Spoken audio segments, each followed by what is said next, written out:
The images in the following program are highly sensitive and may be as disturbing to viewers as they were to us. However, we have to show the truth about cruelty to animals, praying that you will help to stop it.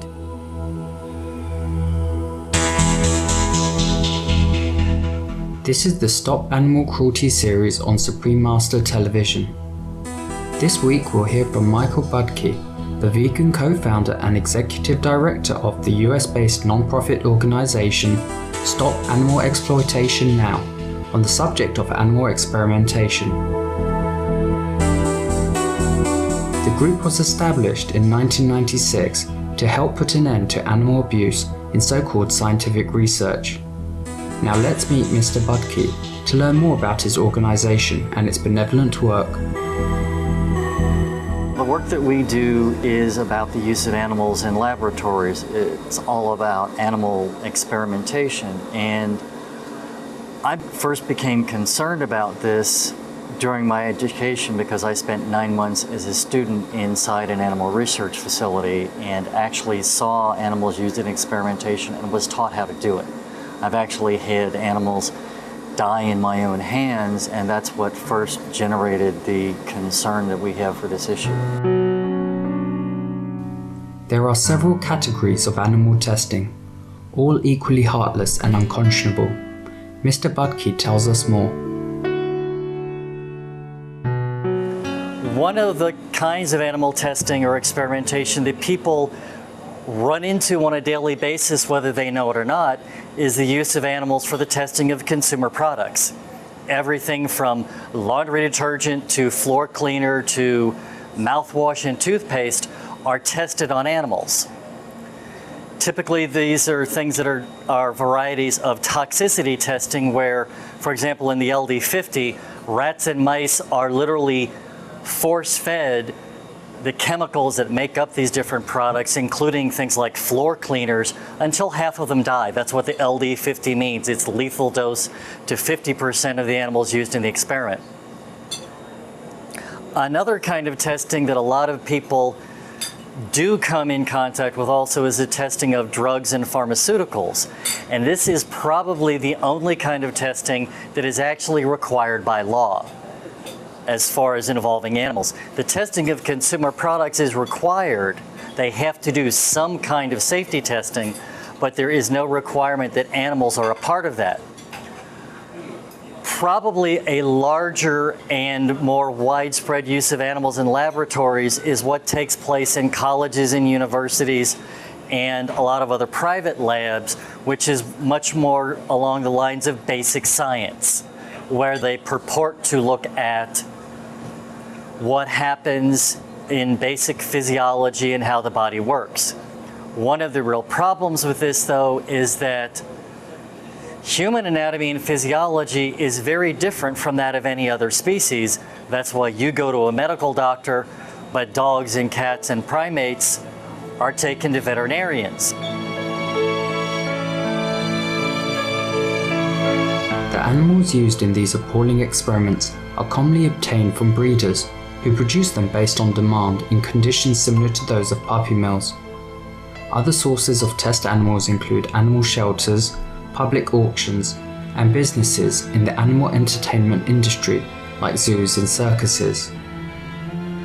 Some animals are also trapped or captured in the wild and then shipped thousands of miles in wooden crates to live nightmarish lives in laboratories. For all such sensitive, intelligent beings living in captivity, where they are unable to exhibit their normal behaviors and interact with family members, is utterly unbearable. Some of the best examples of the consequences of being confined in a laboratory setting are relevant to our use of non-human primates. For example, rhesus monkeys, squirrel monkeys, and other species of primates. And what we've found is that in most instances, just the confinement in the laboratory setting is literally enough to drive these animals insane. Because if you look at the environment that they normally live in their natural settings, in the wild, for example, rhesus monkeys will typically cover as much as 1 square mile of territory in a day. in their natural setting. But when you look at the environment they're kept in the laboratory, it's a stainless steel cage which is designed primarily to be easy to clean. Also, they will have only a few square feet, 9 to as much as maybe 15 square feet of space in the cage. But this is a very artificial setting. There are no trees, there's no sunlight, there's usually no fresh air. There's very limited, if any, contact with members of their own species, and non-human primates are very social animals, just like human beings are. And so it's very common for them to literally lose their minds as a result of the severe stress of confinement.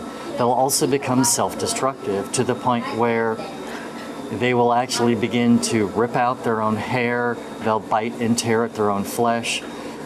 In many instances, as much as 1 out of 10 primates in laboratories are literally missing a part of their own bodies, anything from just a section of a finger or a toe up to an entire limb. This stress literally causes them to lose their mind. The experiments inflict excruciating pain and sheer torment on our fellow beings. All forms of toxic drugs, sickening surgical procedures, lethal diseases, and horrific weapons are tested on these unsuspecting and unwilling participants. The reality is that for most animals in laboratories, at the conclusion of most experimentation, they're killed. And in many instances, not only are they killed, but they're actually dissected afterwards. One of the laboratories that we've just obtained some very damning information about, the non-human primates, in many instances, after the experiments are concluded, they're actually decapitated because their brains are dissected to look at what happens to them. In many other instances, animals are used in situations where they're exposed to things such as chemical and biological weapons, and part of the experiment actually causes their death. One of the other very real consequences of using these animals in experimentation as a result of the fact that they're not required to use pain relievers or anesthesia is that they undergo the full consequences of diseases. They will experience the full consequences of chemical or biological weapons. They will experience the full consequences of drug addiction. These are the kinds of things that if you or I allowed them to happen to animals that were in our care, in our private homes, we would be arrested for cruelty to animals. But in the laboratory setting, literally almost anything goes. In 2010, approximately 125,000 primates were imprisoned in laboratories across the US. Mr. Budke estimates that overall, 25 million animals are currently being experimented on and tortured in labs. These tests are utterly flawed and scientifically invalid, as the anatomy and physiology of human beings and animals differ enormously. In fact, many drugs that supposedly pass tests with animals are actually deadly or severely harmful to humans. Time and time again, we've found that drugs that went through testing in animals are not safe for human beings. We only need to look at the drug Vioxx, which went for the full raft of animal testing, and when it came to the human market, was taken off the market for causing bone pain, for causing nausea, and for literally killing people. A very significant percentage, in fact, I believe it's over 90% of the drugs that make it into pre-market testing and preclinical testing and then reach clinical testing in human beings never make it to the market, because what we keep finding out is that animals do not predict consequences and side effects of drugs in human beings, because rats and mice are not human beings in little fur coats. Even when they're not being tested on, animals in research facilities are treated in ways that defy belief. The gentle beings are considered inanimate objects and not given the most basic physical needs, such as adequate food and water, let alone veterinary care or love. It's not uncommon for a non-human primate to be deprived of access to water for as much as 22 hours a day, 5 days a week. It's not uncommon for them to be deprived of access to food for the same period of time. It's also very common for them to be confined in devices that extremely and severely restrict their ability to move. That is a photograph of a primate restraint chair. It's essentially a large plexiglass box. The primate sits here, their feet are strapped in here. There's another section of plexiglass which comes in from the front so that their neck is entirely enclosed. In addition to this, they very often have restraining bars that are literally bolted into the bones of their skull so that they can't even turn their head. And they will spend hours and hours in devices like this. And to top it off, you see these metal plates down here that the feet rest on? They're metal for a reason. In some instances, those are used to deliver electric shock to the primate's feet. Or if they don't want to do that, they'll add a metal clip onto the monkey's tail and deliver electric shock there. Animal testing needs to end now. Such experiments are grossly cruel, murderous, and have ready alternatives which are humane and provide bona fide, useful scientific data. There are other alternative methodologies for product testing involving everything from computer simulations to physical tests like gas chromatography and mass spectroscopy to cell culture methods which measure the irritancy of chemicals by exposing tissue culture to them. In terms of medical testing, much of research, for example, this brain mapping that's done, we can get better information about how the human brain works by using non-invasive technologies like functional MRIs.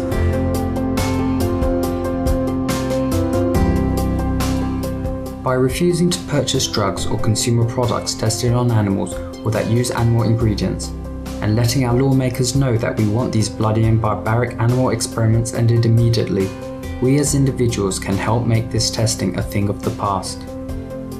Mr. Michael Budke and Stop Animal Exploitation Now volunteers, you are to be praised for your sustained, noble efforts to stop the torture of animals and protect the voiceless. By placing the issue of animal experimentation front and center in the public consciousness, you are causing more and more people to realize every day that this heinous crime against the animals must cease right away. For more information on Stop Animal Exploitation Now, please visit www.saenonline.org. Thank you for your company today on Stop Animal Cruelty. May humanity soon realize the divinity within all beings and live according to the law of love.